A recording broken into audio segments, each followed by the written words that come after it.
ಸರ್ಕಾರಿ ಉದ್ಯೋಗಕ್ಕಾಗಿ ಕಾಯುತ್ತಿದ್ದೀರಾ? ಹಾಗಿದ್ದರೆ ನಿಮಗೊಂದು ಸುವರ್ಣಾವಕಾಶ ಇಲ್ಲಿದೆ. ಭಾರತೀಯ ರಕ್ಷಣಾ ಸಚಿವಾಲಯದ ಅಡಿಯಲ್ಲಿ ಬರುವ ಎಡಿಎ ಅಂದರೆ ಏರೋನಾಟಿಕಲ್ ಡೆವಲಪ್ಮೆಂಟ್ ಏಜೆನ್ಸಿ ಖಾಲಿ ಇರುವ ಹುದ್ದೆಗಳ ಭರ್ತಿಗೆ ಅಧಿಕೃತ ಅಧಿಸೂಚನೆಯನ್ನ ಹೊರಡಿಸಿದೆ.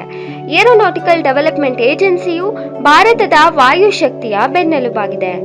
ಎಡಿಎ ಒಟ್ಟು 43 ಪ್ರಾಜೆಕ್ಟ್ ಅಡ್ಮಿನಿಸ್ಟ್ರೇಟಿವ್ ಹುದ್ದೆಗಳ ಭರ್ತಿಗೆ ಅರ್ಜಿ ಆಹ್ವಾನಿಸಲಾಗಿದ್ದು, ಅರ್ಜಿ ಸಲ್ಲಿಸುವ ಅಭ್ಯರ್ಥಿಗಳ ವಯಸ್ಸು ಕನಿಷ್ಠ 25ರಿಂದ ಗರಿಷ್ಠ 50 ವರ್ಷದ ವಯಸ್ಸಿನೊಳಗಿರಬೇಕು.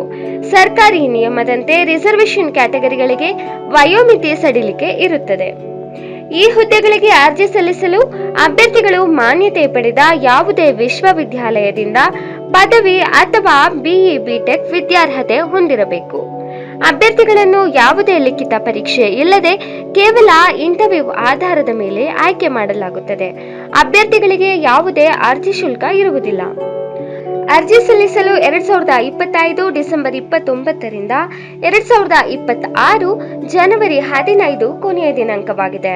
ಅರ್ಹ ಮತ್ತು ಆಸಕ್ತ ಅಭ್ಯರ್ಥಿಗಳು ಎಡಿಎನ ಅಫಿಷಿಯಲ್ ವೆಬ್ಸೈಟ್ ಆದ ada.gov.in ಗೆ ಭೇಟಿ ನೀಡಿ ಅರ್ಜಿ ಸಲ್ಲಿಸಬಹುದು.